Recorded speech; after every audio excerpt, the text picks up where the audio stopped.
네, 오늘 저는 주신 말씀을 통해서 베드로의 실수와 제자도라고 하는 제목을 가지고 하나님 말씀을 증거하겠습니다. 이 땅에 사는 사람들 중에 실수 없이 사는 사람은 아마도 아무도 없을 것입니다. 인간의 연약함 때문에, 또 짧은 생각 때문에, 무지함 때문에 우리들은 많은 실수를 경험하게 되는 것입니다. 오늘 본문에 봐도 베드로가 실수를 하게 됩니다. 또 그 실수를 통해서 주님은 베드로에게 제자도, 즉 제자로서의 삶을 말씀하고 있습니다. 우리가 실수를 할 때 그 뼈아픈 실수를 통해서 우리는 더 나은 길을 찾는 그런 시간이 되어야 합니다.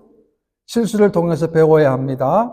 실수의 원인을 파악해야 합니다. 그리고 다시는 그러한 실수가 반복되지 않도록 힘써 노력해야 할 것입니다.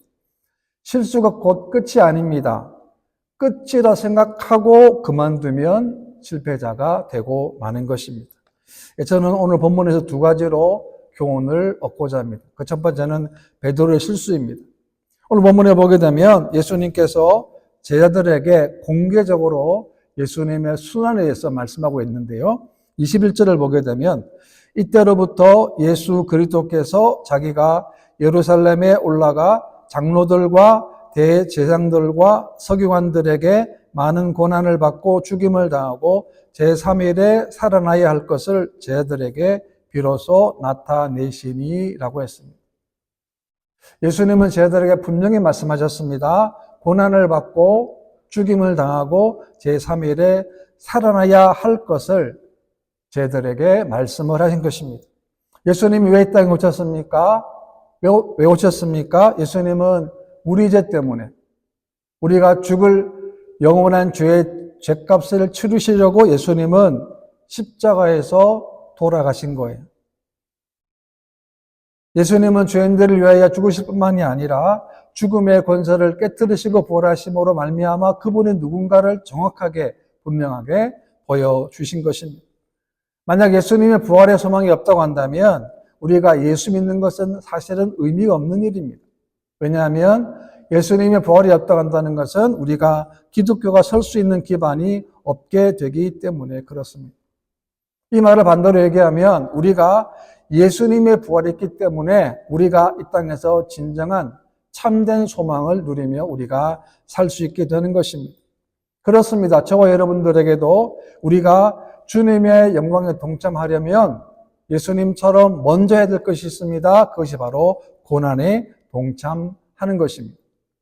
로마서 8장 말씀 보게 되면 자녀이면 또한 상속자 곧 하나님의 상속자요 그리스도와 함께한 상속자니 우리가 그와 함께 영광을 받기 위하여 고난도 함께 받아야 할 것이니라 라고 했습니다.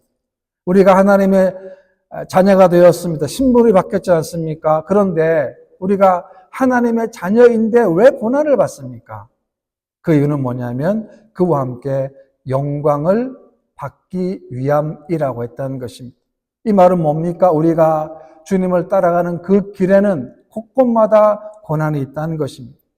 22절 보게 되면 베드로가 예수를 붙들고 항변하여 이르되 주여 그리 마옵소서 이 일이 결코 주께 미치지 아니하리이다 라고 했습니다. 이 말씀은 영어 NIV 성경 보게 되면 Peter took him aside and began to rebuke him never Lord라고 했어요. 베드로가 예수님을 꾸짖었다는 거예요. 질책했다는 거예요. 여러분 왜 베드로가 예수님이 고난 당하실 그 말씀 듣고 난 다음에 오히려 예수님을 리북했을까요? 그것은 베드로가 아직까지 예수님의 구원의 경륜과 섭리를 제대로 이해하지를 못했기 때문에 그렇습니다. 그러니까 우리가 예수를 잘 믿는다는 것은 어떤 의미가 있습니까? 그것은 내 생각이 아니고 주님의 생각으로, 주님의 마음으로, 주님의 뜻대로 우리가 주님을 섬기는 것입니다. 그때 주님은 베드로를 책망하십니다. 23절인데요. 예수께서 돌이키시며 베드로에게 이르시되 사탄아 내 뒤로 물러가라. 너는 나를 넘어지게 하는 자로다. 내가 하나님의 일을 생각하지 아니하고 도리어 사람의 일을 생각하는도다 하시고 라고 했습니다. 여러분 앞절에 보게 되면 16장 앞절에 뭐라 그럽니까? 베드로가 주님께 주는 그리스도시요 살아계신 하나님의 아들로 고백을 했습니다. 이 고백 위에 주님은 주님의 교회를 세우겠다고 하시고 베드로에게 천국 열쇠를 주셨어요. 그런데 오늘 본문에 보게 되면 주님은 베드로에게 사탄이라고 부르시고 사탄아 내 뒤로 물러가라 라고 주님은 책망하십니다. 왜 그렇습니까? 베드로가 예수님이 하셔야 할 그 일을 바로 막는 그런 장애가 그가 되었기 때문에 그렇습니다. 주님 말씀하십니다. 베드로에게 너는 나를 넘어지게 하는 자로다라고 책망하십니다. 그 이유가 무엇입니까? 그 이유를 이렇게 설명합니다. 내가 하나님의 일을 생각하지 아니하고 도리어 사람의 일을 생각하는도다라고 했어요. 이 말씀 보게 되면 우리가 하나님의 일을 할 때, 주님의 일을 할 때 정말 중요한 게 뭔가라는 거예요. 그게 뭡니까? 우리가 하나님의 일을 할 때 하나님의 생각으로 하나님의 일을 하는 거예요. 우리가 하나님의 일을 할 때 내 생각으로 하면 안 된다는 거예요. 왜? 내 생각 속에 잘못 자칫하게 되면 그 생각 속에 베드로처럼 사탄의 생각이 들 수도 있기 때문에 그렇습니다. 로마서 8장 말씀 보게 되면 육신의 생각은 사망이라고 했습니다. 인간의 생각의 끝이 뭡니까? 죽음이라는 거예요. 그러나 또 육신의 생각은 하나님과 원수가 된다라고 했습니다. 인간의 생각, 육신의 생각은 생명의 근원 되시고 주관자가 되시는 하나님과 원수가 된다라고 합니다. 그래서 육신의 생각으로는 절대로 하나님을 기쁘시게 할 수가 없는 것입니다. 십자가 없이 고난 없이 하나님의 나라 세울 수 없습니다. 주님 없는 교회 세울 수 없다는 거예요. 성경 말씀에도 보면 울며 씨를 뿌리는 자가 기쁨으로 거둔다라고 했어요. 오늘날 세상의 풍조 따라 신앙생활도 쉬운 방법을 찾기를 원합니다. 쉬운 길을 찾습니다. 그러나 아닙니다. 우리는 쉬운 길이 아닙니다. 쉬운 방법도 아닙니다. 우리는 올바른 길, 정도의 길을 우리가 걸어가야 하는 거예요. 오늘 신앙이 왜 기뻐지지 않습니까? 쉬운 길만 찾기 때문에 그렇습니다. 여러분, 쉬운 길에는 열매가 없습니다. 힘든 일, 눈물 흘리는 일, 때로 아픔의 고난의 길을 가야 그 끝에 하나님 원하시는 우리가 열매를 맺게 되는 것입니다. 우리는 하나님이 일할 때 정말 조심해야 될 것, 내 생각을 해서는 안 됩니다. 그것을 하나님의 뜻대로, 하나님의 방식대로, 하나님의 공식대로 우리가 하나님의 일을 감당해야 하는 것입니다. 오늘날 기독교의 타락을 보십시오. 하나님의 뜻을 너무나도 남용하기 때문에 일어나는 것이며 하나님보다 사람을 더 높이기 때문에 그렇습니다. 성경은 모든 사람들은 다 죄인입니다. 믿음의 사람도 마찬가지, 아브라함조차도 마찬가지, 그 누구도 예외가 없다는 거예요. 우리가 정말 섬겨야 할 분은 누굽니까? 바로 하나님이라고 하는 사실. 그리고 남은 생애 동안 여러분 우리가 다른 어떤 일보다도 하나님으로 섬길 수 있는 그런 복된 삶 되시기를 바랍니다. 그 다음에 두 번째는 제자도를 말씀하고 있는데요. 예수님이 왜 제자들에게 제자의 길을 말씀하시겠습니까? 그 이유는 하나님의 부르심에는 우리를 하나님의 사명애로의 부르심이기 때문에 그렇습니다. 우리는 예수님을 믿어 하나님의 자녀가 되었습니다. 하나님 나라의 상속자가 되었습니다. 영원한 하나님의 천국을 우리가 소유하게 되었다는 거예요. 그러나 여기서 끝나지 않습니다. 이 땅에서는 우리가 치열한 영적인 전쟁, 영적인 싸움이 전개되기 때문에 그렇습니다. 24절 말씀인데요. 이 예수께서 제자들에게 이르시되 누구든지 나를 따라오려거든 자기를 부인하고 자기 십자가를 지고 나를 따를 것이니라 라고 했습니다. 제자들에서 두 가지를 말씀하는데 첫 번째는 뭡니까? 자기를 부인하라는 거예요. 자기를 부인하라는 거. 무슨 말입니까? 인간의 육신의 타락한 본성대로 살지 말고 하나님이 우리 삶의 주인이 되도록 그분이 다스리도록 하라는 말인 거예요. 우리가 자신을 부인해야 하나님의 일을 할 때 기쁨을 가지고 감사한 마음으로 주님의 명령 앞에 즐거운 마음으로 그 일을 우리가 감당할 수 있는 것입니다. 왜냐하면 하나님의 일은 결국은 하나님이 하시기 때문에 그렇습니다. 우리가 열심히 하는 것 같지만 그 모든 과정에 하나님이 하시는 거예요. 우리가 왜 자기를 부인해야 됩니까? 그것은 자기를 부인해야 진정으로 인생의 삶의 우선순위를 하나님께 둘 수가 있기 때문에 그렇습니다. 사도 바울을 보십시오. 예수님 만난 이후에 그 이전에 귀하게 여겼던 것들을 어떻게 했습니까? 배설물로 여겼습니다. 왜 그러냐면 그 모든 자랑거리들이 자신의 일에, 자신의 사역에 도움이 되지 않고 방해가 됨을 그가 알았기 때문에 그렇습니다. 여러분, 자기 부인 없는 신앙생활은 참으로 보잘것이 없습니다. 실체가 없습니다. 마당 뜰만 받는 거예요. 왜? 아무런 열매가 없기 때문에 그렇습니다.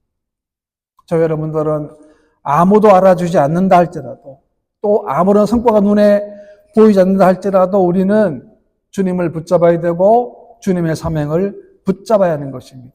이것이 가능한 것은 뭡니까? 자기를 부인하는 거예요.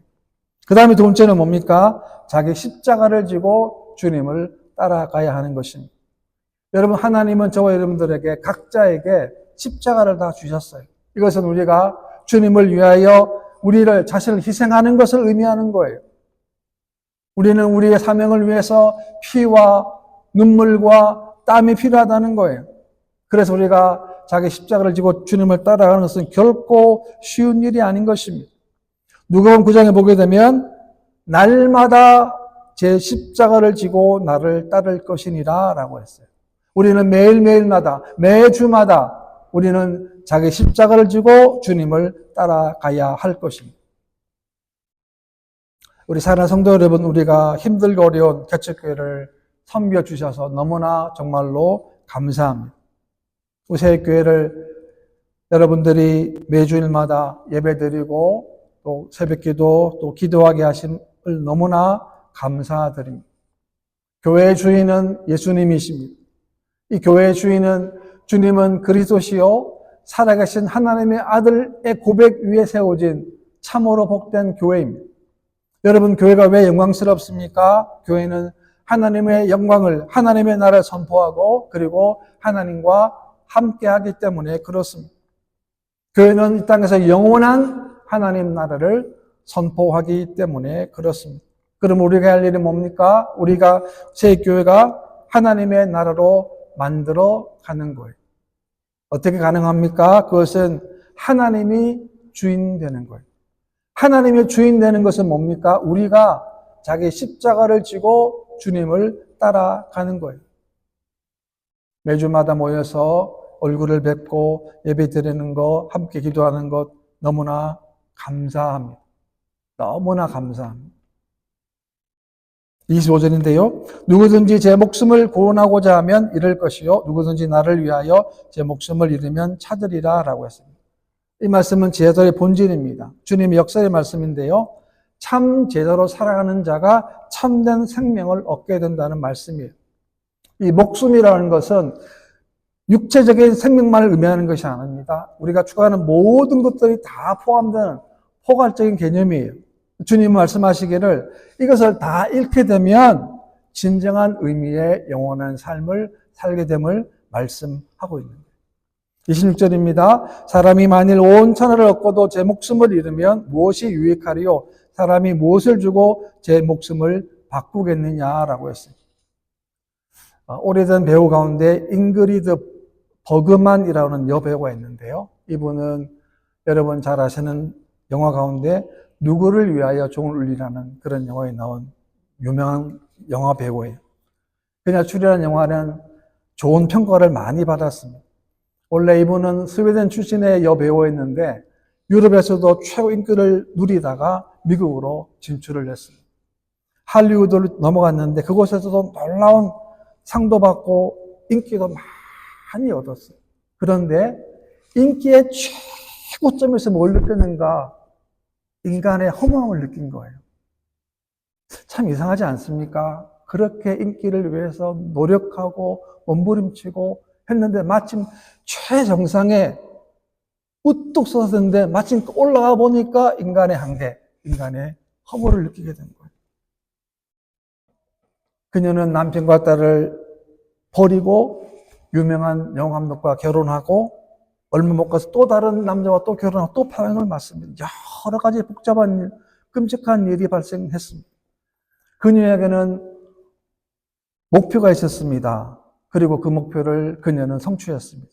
그런데 뭐가 없었냐면 목적이 없었다는 거예요. 목표는 있었습니다. 최고의 영화 배우자는 목표는 있었는데 그 목적이 없었다는 거예요. 그녀는 종국에는 안타깝게 생을 마감하고 말았습니다.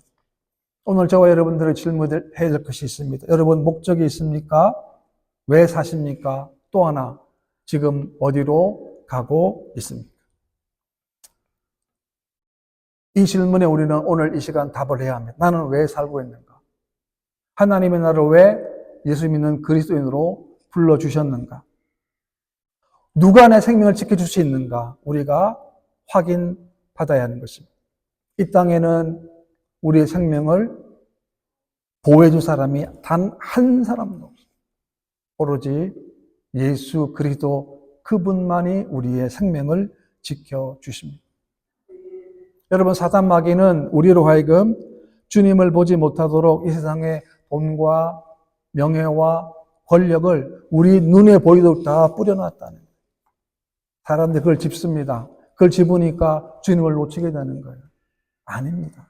우리는 주님을 바라보고 주님과 함께하는, 왜? 그것이 목적이고 그것이 목표이기 때문에 그렇습니다.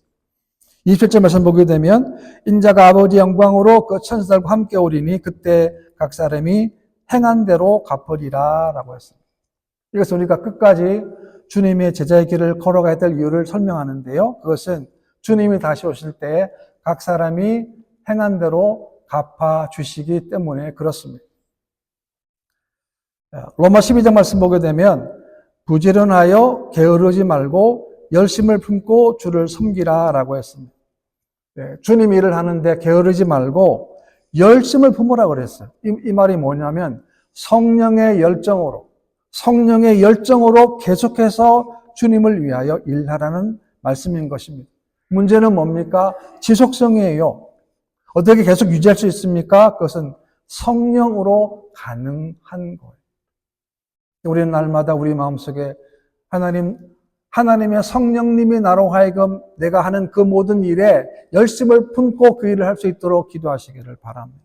이제 올해도 얼마 남지 않았는데 이제 불과 3주만 있으면 4주만 있으면 올해도 끝나지 않습니다. 남은 시간 동안 매 순간순간마다 하나님의 영으로 성령으로 우리가 해야 할 일들을 말씀해 주시고 깨닫게 해주시고 마지막 때까지 그 일을 위해서 절심으로 매진할 수 있는 그런 여러분 되시기를 바랍니다.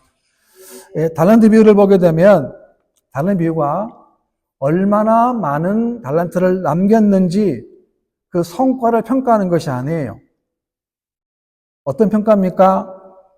얼마나 맡겨진 일에 충성을 다했느냐라는 것을 평가한 거예요.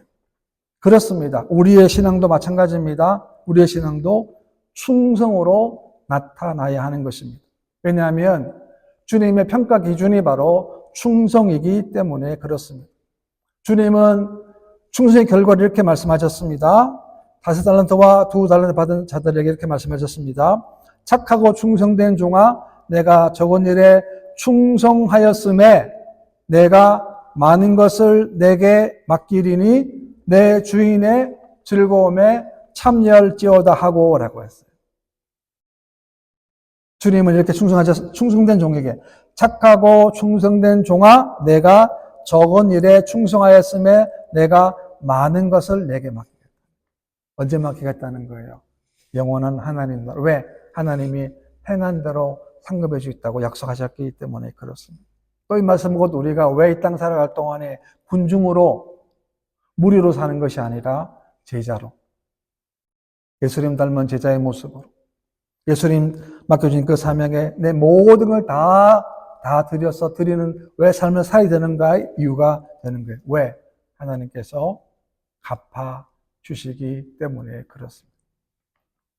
이런 믿음이 있기 때문에 우리가 어렵지만 힘들 때도 많지만 고난도 많이 당하지만 그 하나님 바라보고 기뻐할 수 있는 것입니다. 올 한 해 어떻게 보내셨습니까? 어떤 믿음으로 여러분 살아오셨습니까? 어떤 환경에 살아오셨습니까? 뭘 맡았든지 간에 아무리 정을 맡았더라도 충성하십시오. 그것이 하나님이 원하시는 삶인 것입니다. 이런 믿음으로 승리하는 저와 여러분 되시기를 주님의 이름으로 축원합니다.